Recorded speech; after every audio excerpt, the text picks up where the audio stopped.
Only after he was asked on Thursday did U.S. President Donald Trump tell journalists he now believes Moscow is tied to the nerve agent used to target a former spy on UK soil. It's a very sad situation. It certainly looks like the Russians were behind it, something that should never, ever happen.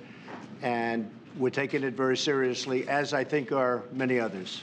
Trump's conclusions echoing those of his ambassador to the UN. Russia is responsible. 24 hours earlier. The president said he spoke by phone with British Prime Minister Theresa May, adding the two were, quote, in deep discussions.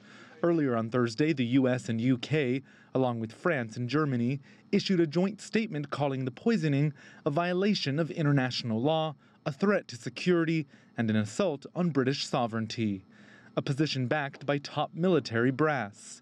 The U.S. general serving as head of NATO forces in Europe also told lawmakers in Washington that Russia is carrying out a campaign of destabilization. Russia's increasingly modernized military is operating at levels not seen since the Cold War.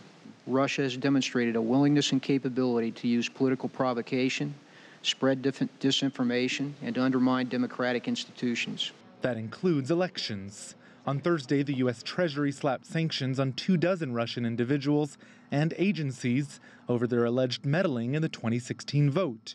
This 1 month after a special counsel investigating foul play indicted 13 of them.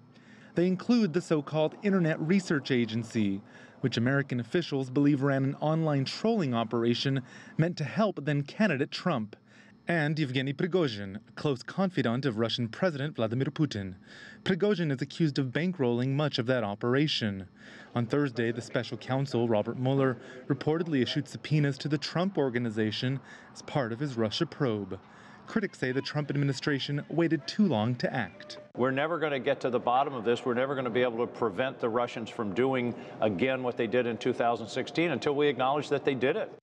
The sanctions also address other, quote, malicious cyber attacks, including a previously undisclosed U.S. finding that Russia tried to penetrate America's energy grid, and the NotPetya malware attack last summer, which caused billions of dollars in damage around the world.